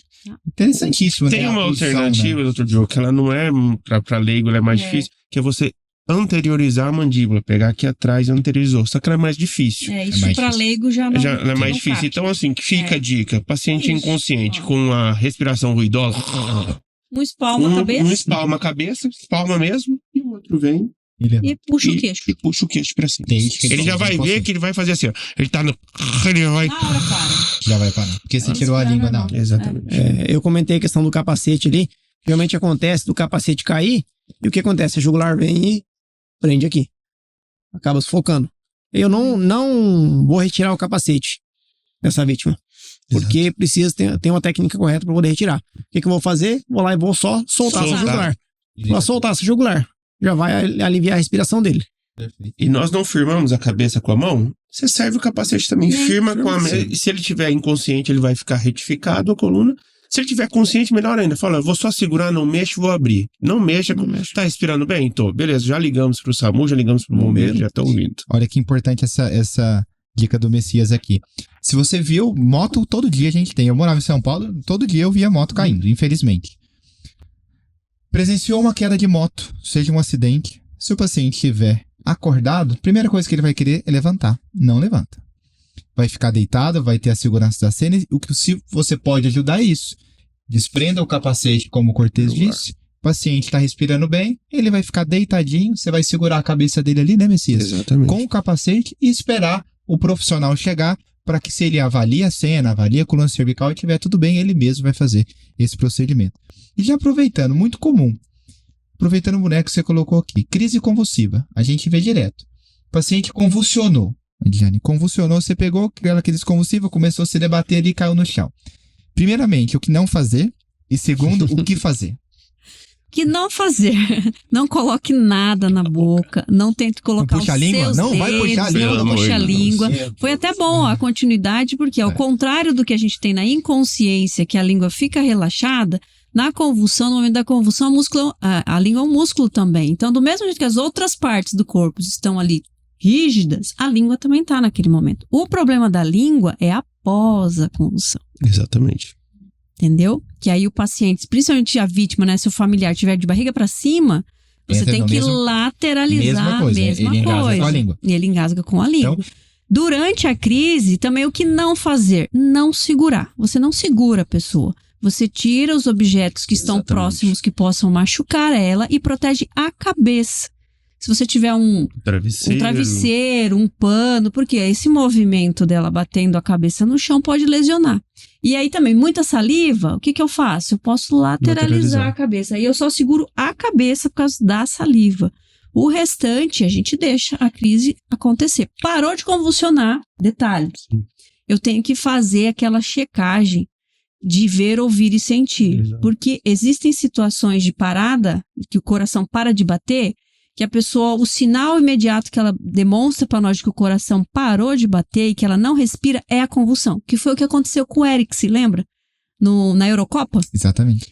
O que eles identificaram inicialmente era que o Eric estava tendo uma convulsão. Com um baixo débito e por isso ele convulsionou. Aí em seguida eles fizeram a checagem, não, o Eric está parado. Iniciou medidas de reanimação, de ressuscitação. Perfeito. Então toda a convulsão eu tenho que checar se realmente é uma convulsão que está tendo ou se é uma convulsão em consequência de um coração que não bate. E outra coisa também que a gente tem que pegar tentar conseguir diferenciar uma convulsão, uma síndrome convulsiva de uma síndrome conversiva, entendeu? A pessoa que está no estado epilético, ela não tem consciência. Se você falar pisca, ele está piscando, aquela pessoa não está em crise epilética, ele não está em crise convulsiva, ele está em uma crise conversiva relacionada à ansiedade. Eu não vou me prender. Outros pontos, E assim, a crise epilética, a crise convulsiva, ela não tem hora para acontecer. Então, o que é o mais importante? É você proteger o paciente. Ou seja, está em cima do andaime, não vá se arriscar, mas traga ele para o meio do andaime. Está na borda de uma escada, traga ele para o centro da escada, proteja, tire materiais em volta, proteja a cabeça. Então, assim, é isso que todo mundo esquece. Nunca enfiar o dedo, porque como ele está que a gente fala, né, que a crise convulsiva é a crise epilética tônico-clônica. Como ele está em tônico, contraído e ele vai fazer da sua falange, do seu dedo, um corpo estranho para ele engasgar. As pessoas perdem o dedo. Então não põe o dedo, não é o momento de se colocar o dedo, de puxar a língua, de tirar. Não é o momento, durante a crise. Outra coisa que é importante quando ligar para o bombeiro e para o SAMU é falar se essa pessoa já é epilética. A crise epilética, a crise convulsiva por si só, a gente não tem tanto medo dela. A gente tem medo dela quando ela se prolonga muito ou quando ela reincide repetitivamente, que a gente fala que é o status epiléticos. Então, assim, se a pessoa olha, ele convulsiona sempre, então se acalma, lateraliza, põe ele do lado que a ambulância tá indo. Então, assim, nunca convulsionou. Ele tá consciente? Não tá consciente. E aí identificar, depois que passar a crise, se não é uma parada cardiorrespiratória. E, doutor Messias, aproveitando esse gancho aqui, já finalizando o nosso episódio aqui, que foi fantástico. Você, como coordenador do SAMU, a gente bateu bastante na tecla aqui, Ediane e Cortez, sobre, né, liga pro SAMU, liga, na dúvida liga, 192, 193, bombeiro, na dúvida não deixe de ligar. Mas a gente sabe que também tem o lado contrário disso tudo, né? Infelizmente, as pessoas às vezes acham que o SAMU é um Uber, às vezes acham que o bombeiro é um home care, que tem que avaliar tudo. É de Uber. E acaba sobrecarregando, né, doutor, o serviço. Isso é muito sério. Às vezes vocês podiam estar ali recebendo uma chamada do engasgo numa escola, numa parada, e vocês estão perdendo tempo ali com a linha sobrecarregada, porque, meu pai... Quando, vocês, como coordenador, você ter esses dados, como falar para as pessoas a importância disso e não tomar muito cuidado quando ela vai ligar para o SAMU ou para o bombeiro? Exatamente. Doutor Diogo, assim, você pode não acreditar, mas a gente já chegou a ter 172 trotes em um dia no SAMU. E a gente tem 4 linhas disponíveis. Então vamos lá. A gente tem que entender duas coisas principais que eu acho. Que bombeiro e SAMU não são inimigos. Aqui a gente trabalha muito bem juntos, graças a Deus. A gente constrói juntos. E o segundo é que o bombeiro ele atua na área vermelha e amarela e o SAMU atua na área amarela. Uma casa está pegando fogo.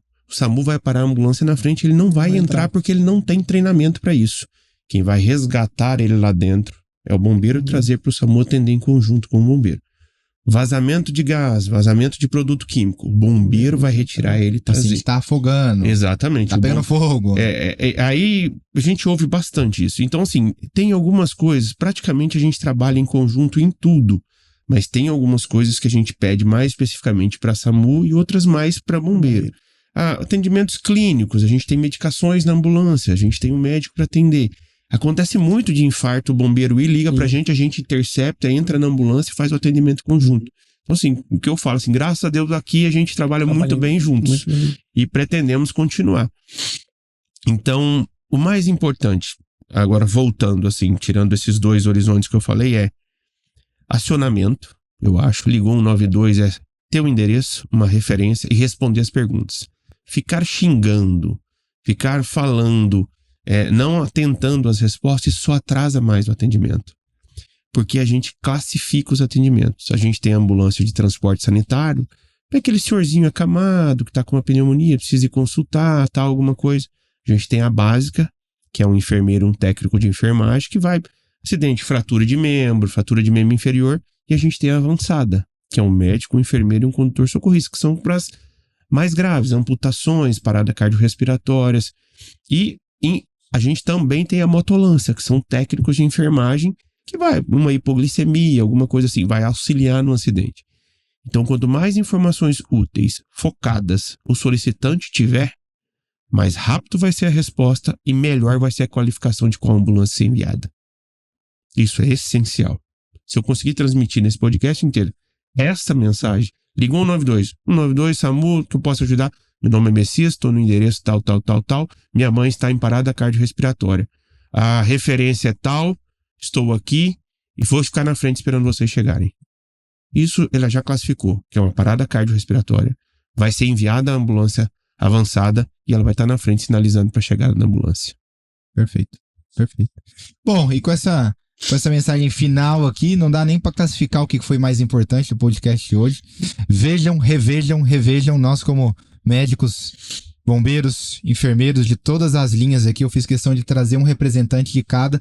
A gente sabe o quanto é difícil uma emergência para nós, com anos de experiência no assunto. Eu confesso, Messias, que o único, talvez um dos únicos trabalhos que eu não fiz foi o pré-hospitalar. Do resto eu fiz todos. Então, mas bora. A gente sabe... Mas tem que ter todos os protocolos, tem que ter tudo. E a gente sabe que isso não é feito na hora. A gente tem que se preparar antes. Deveria ser, né, Messias, Edilane, Cortez, deveria ser muito, muito mais do que a Lei Lucas. A Lei Lucas talvez seja o princípio de um treinamento que a gente precisa. Isso tinha que ser na escola. Exato. A gente ensina tanta coisa desnecessária na escola, no ensino fundamental, que às vezes a pessoa não vai usar. E às vezes ela termina uma faculdade e ela não sabe desengasgar, né? Então a gente precisa evoluir no ensino e ensinar isso. Talvez seja, Messias, se Deus quiser, uma Lei Lucas, um início, uma introdução de uma linda história que a gente precisa ensinar nós a cuidar de nós mesmos. Só nesse podcast, quantos assuntos a gente falou, quantas coisas fundamentais que a gente falou, que se você ouviu direitinho, pesquisar, aprofundar um pouquinho a mais no tema, você vai poder sim ajudar muitas pessoas. Gostaria de agradecer então, Dr. Messias, pela brilhante participação aqui nesse podcast. Muitíssimo obrigado por ter vindo aqui. Eu agradeço muito, cara, assim, parabenizar você pela iniciativa, por abrir esse espaço pra gente, por popularizar aquilo que deveria ser popular, entendeu? O socorro, ele é de todos, pra todos, e deve ter efeito em todos. Então, assim, parabéns, cara. Agradeço mesmo o convite de coração. Deixo o SAMU de portas abertas pra quem quiser conhecer. Pra vocês que quiserem conhecer, passar um dia com a gente lá, alguma coisa, pra fazer o pré-hospitalar. Quem sabe ainda dá tempo. Então, assim, fica o convite, agradeço de coração. Muito obrigado mesmo. Obrigado. Edilane, agradecer também sua ilustríssima presença aqui, uma não só uma enfermeira, mas uma professora aqui que ensinou bastante. E agradecer, parabéns pra vocês, o Messias, Edilane, Igor também. Quantas vidas de Dourados já foram salvas? Edilane, muito obrigado pela participação. Eu que agradeço o espaço realmente para a gente desmistificar esse tema. Primeiros socorros é para todo mundo, não é apenas para profissionais de saúde. E lá no SAMU a gente escuta os médicos reguladores, muita coisa no telefone, que tentamos passar orientações do que fazer em determinadas situações e os médicos escutam muito isso. Eu não vou fazer, porque eu não sou da saúde. Exato. E o simples fato de você comprimir um peito ali, fazer a massagem cardíaca que seja até o SAMU chegar, você está salvando a vida do seu familiar, porque o tempo é fundamental numa situação dessa. Então, o primeiro socorros é para todo mundo.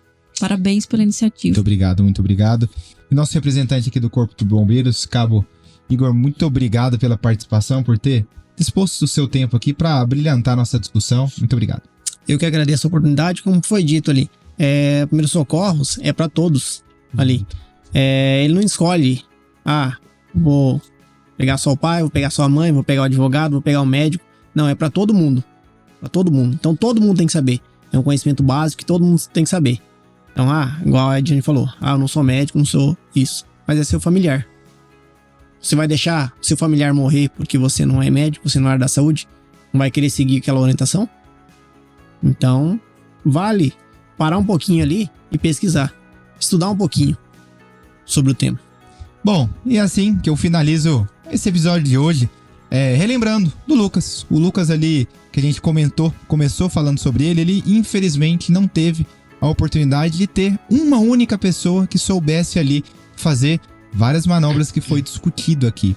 E em vez de você perder tanto seu tempo em Instagram, Facebook e outras mídias que são importantes, mas tire um tempo, né? Tire um tempo. Se você tirar 1 hora da sua vida para ver esse podcast e mais 30 minutos para se aprofundar nos principais temas, talvez seja o seu filho que não tem ali o destino que o Lucas infelizmente teve. Como a Edilane falou, cada minuto importa. Na emergência, cada segundo importa. Então, uma compressão bem feita, um telefone rápido, lembrar do 193, lembrar do 192, talvez é o que diferencia ali no final da vida do seu familiar. E aqui eu fico mais uma vez devolvendo essa cadeira pro Vitor, que semana que vem assume novamente no Construindo Futuros. Talvez um tema hoje muito pesado, mas essencial para todos vocês. Até o mês que vem.